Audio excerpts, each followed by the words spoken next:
The Toll from 2021, also known as the Tollbooth, is a Welsh crime caper in the tradition of Fargo or older Guy Ritchie films or something like The Usual Suspects. It also pays homage to spaghetti westerns, and though this film wears a lot of its influences on its sleeve, I found it to be a quality representation of all the tropes that it dips into and all the influences it borrows from. The movie stars Michael Smiley as Tollbooth, a mysterious toll booth operator, unassuming but dangerous as many of Michael Smiley's roles are. It is revealed that he is somewhat in hiding in this remote part of Wales, but ends up being discovered. And what follows is him moving some chess pieces around to get himself out of trouble, or at least attempt to, with a little bit of back and forth in time, a bunch of colorful characters, and a pretty satisfying resolution.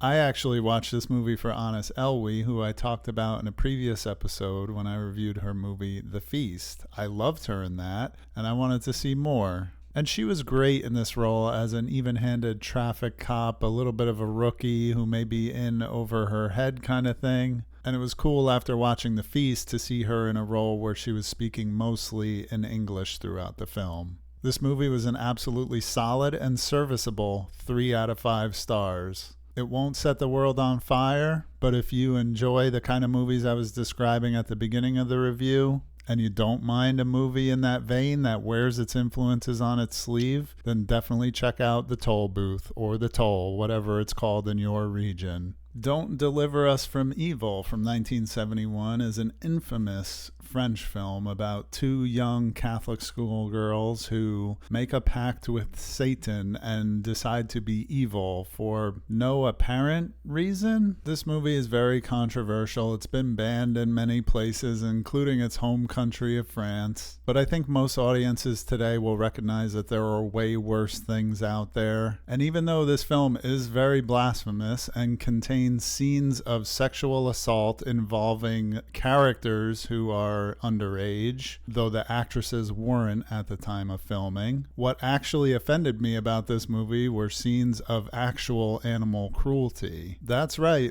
the blasphemy didn't bother me, the sexual assaults didn't bother me, because all that stuff is fictional and involves consenting adults. But there are a couple scenes in this movie where actual animals are killed on screen, and I simply don't think there's ever an excuse for that.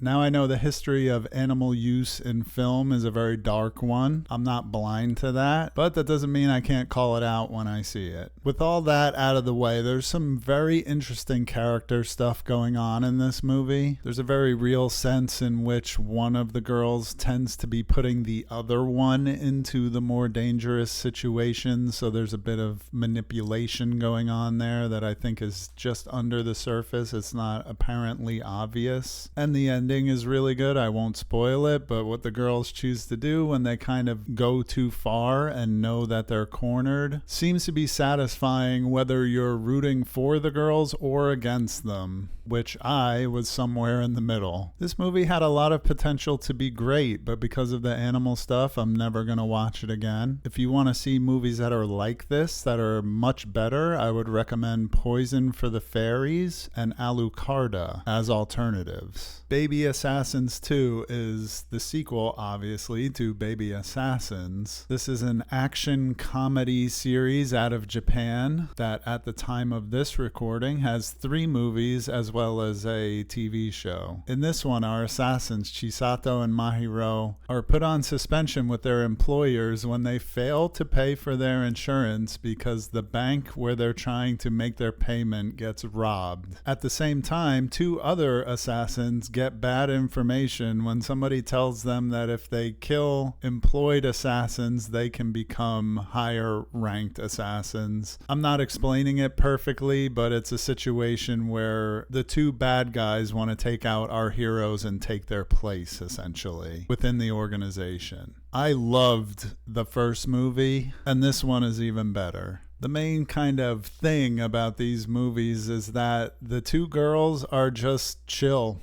They're just characters who hang out, they play Nintendo, they eat a lot of food, they BS with each other, they play on their phones, but they also have a job where they're highly skilled assassins. It's silly, but it works because of their camaraderie and personalities. This one is even more fun and funny and has better action than the first movie, and I'm really excited to check out the third movie as well as the TV show. They even introduce a few new side characters in this one that I got way more enjoyment out of than I thought I would, and I can't wait for them to come back as well. If you like action comedies and buddy comedies, and movies that aren't afraid to take a look at the more mundane aspects of everyday life, then check out the Baby Assassins franchise. Jawbreaker from 1999 is a dark comedy in the tradition of Heathers, which stars Rose McGowan, Rebecca Gayheart, and many others. It's got quite an extensive cast of familiar faces. And I had high hopes for this one. I don't know how it passed me by at the time. This would have been really in my wheelhouse in 1999, but I'm pretty sure I've never seen it. The plot is the world's worst. It's just a prank bro situation where Rose McGowan and her friends kick the movie off by kidnapping and accidentally murdering their friend on her 17th birthday. When Fern, played by Judy Greer, discovers what they did, they take her under their wing and raise her status to be part of the in crowd in exchange for her silence. This is one of those movies that was an extreme mixed bag for me. There were so many things I loved about it and so many things that just didn't work about it. First of all, the soundtrack kicks ass. There's so many good songs in this movie, licensed music from the time. It's one of those movies that's just filled with so many music video moments, and I'd love to eventually grab the soundtrack on CD. And I think about half of the cast is really good. Rose McGowan really hams it up, and she has about 90% of the dialogue in this movie, and she just gives these great hammy deliveries of these awful lines of the script. She really plays this vapid but also evil character quite well. I also thought Rebecca Gayheart was awesome in this as the character who kind of breaks off from the group and doesn't want to be involved after the inciting incident. And even though I would say she's one of the best actresses in the movie, there were a few scenes where I could see she was trying to keep a straight face, so you could tell everybody was having fun while making this movie. But there were some other members in the cast who really couldn't hack it. I won't name names, and I'm not talking about Judy Greer or Pam Grier. They were awesome. And a lot of this movie was very fun and funny, but it felt a little try-hard to me.